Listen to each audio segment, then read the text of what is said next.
Hello everyone, welcome to story commerce. हम इसमें class 11 business studies पढ़ रहे थे। आज मैं आपके साथ डिस्कस करूंगी चैप्टर थर्ड, जिसका नाम है आपका private, public and global enterprises. ठीक है, ये आपका चैप्टर थर्ड है। इससे पहले के जो दो चैप्टर है, चैप्टर फर्स्ट और सेकंड, हम पढ़ चुके हैं। चैनल पे उसकी वीडियो डल रखी है, आप जाके देख सकते हैं। आज हम चैप्टर थर्ड पढ़ेंगे, जो है आपका private, public and global enterprise.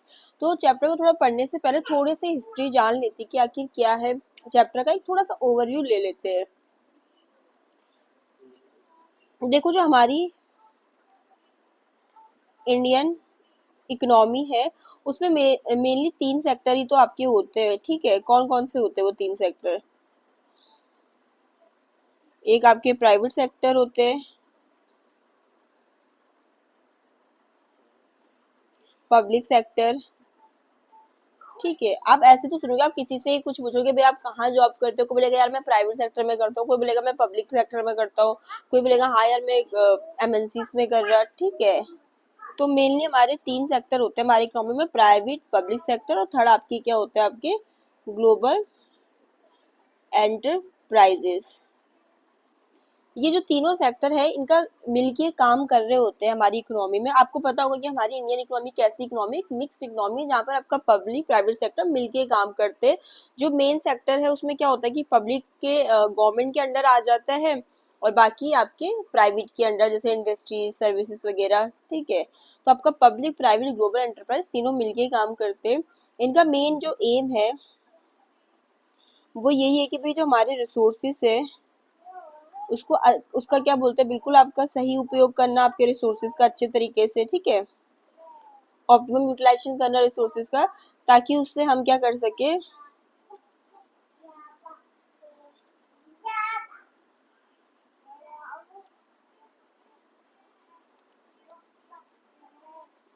Development हो सके हमारी कंट्री का। ठीक है, वेलफेयर हो सके, अच्छी एम्प्लॉयमेंट अपॉर्चुनिटीज क्रिएट कर सके। तो हमारी जो इकोनॉमी होती है उसमें प्राइवेट, पब्लिक, ग्लोबल एंटरप्राइज, ये तीन सेक्टर आपके मिलके काम करते हैं, जिनका आपका मेन एम होता है कि रिसोर्सेज को सही से यूज करना, ताकि हमारे देश का विकास हो सके, वेलफेयर हो सके और अच्छे एम्प्लॉयमेंट अपॉर्चुनिटीज हम क्रिएट कर सके।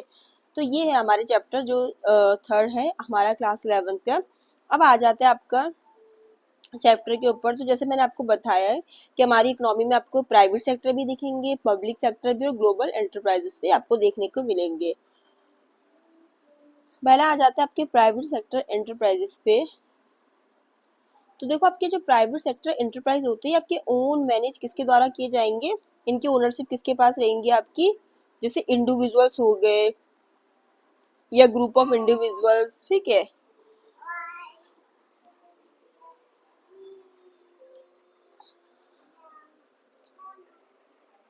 तो आपके प्राइवेट सेक्टर एंटरप्राइज में ओन मैनेज कंट्रोल किए जाते हैं आपके इंडिविजुअल्स के द्वारा या ग्रुप ऑफ इंडिविजुअल्स के द्वारा या आपकी प्राइवेट कंपनी के द्वारा।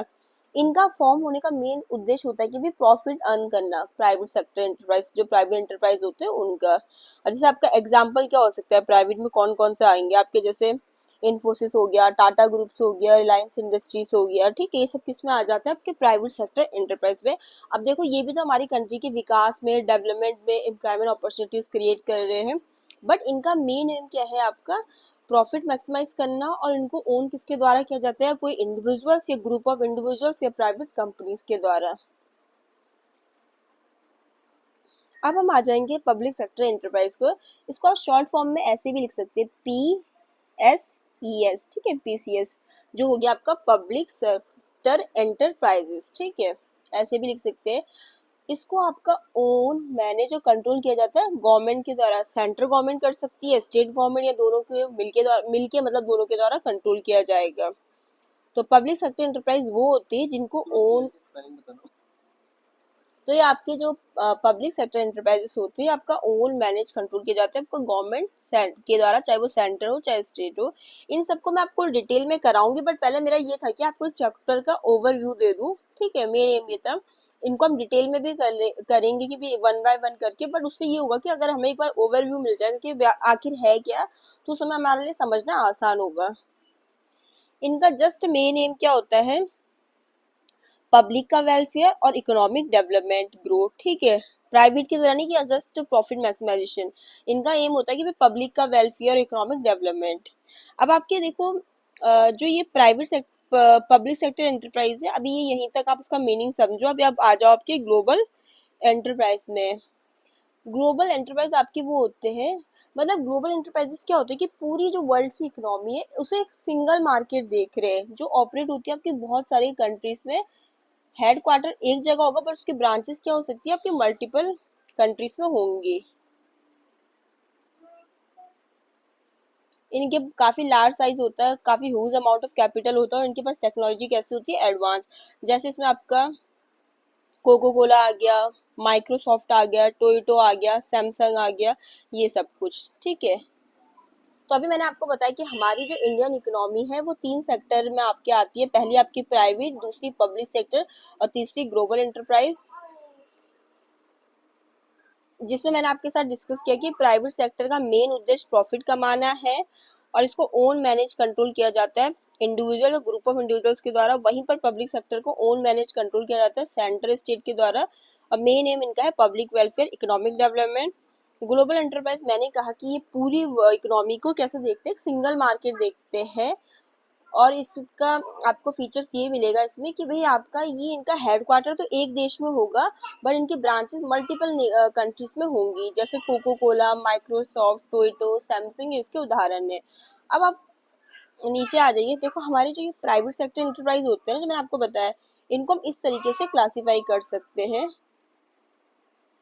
अब जो आपके प्राइवेट सेक्टर एंटरप्राइज होते हैं उसमें आपका एक सोल प्रोप्राइटरशिप आ जाता है, पार्टनरशिप आ जाता है, ज्वाइंट हिंदू फैमिली बिजनेस आ जाता है, कोऑपरेटिव सोसाइटी, और एक इसमें छूट गया आपका जो हमने पढ़ा था, ज्वाइंट स्टॉक कंपनी।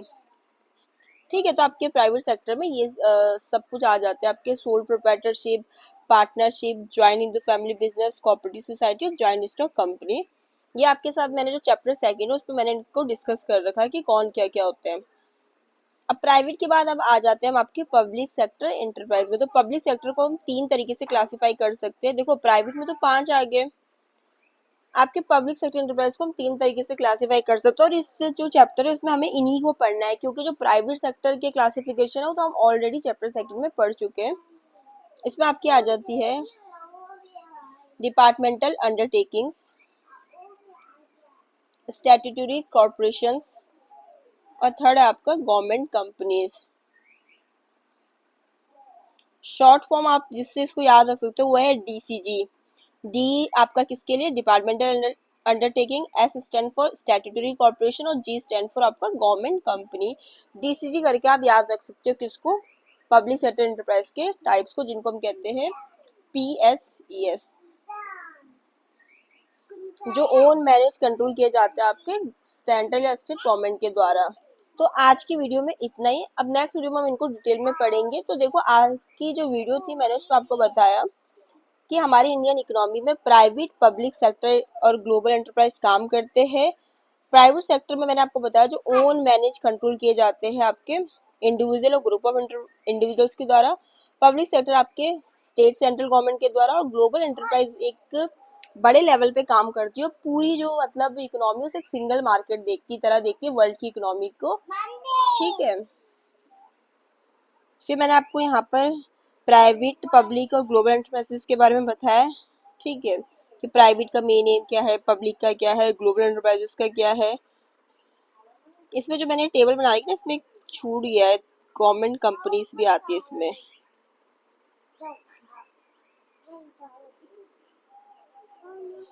फिर हम यहाँ पर आए तो हमने जाना कि प्राइवेट सेक्टर एंटरप्राइज की क्या टाइप होते हैं। 5 तरीके के हैं आपका, sole proprietorship, partnership, joint Hindu family business, cooperative society, joint stock company, already discussed है ये।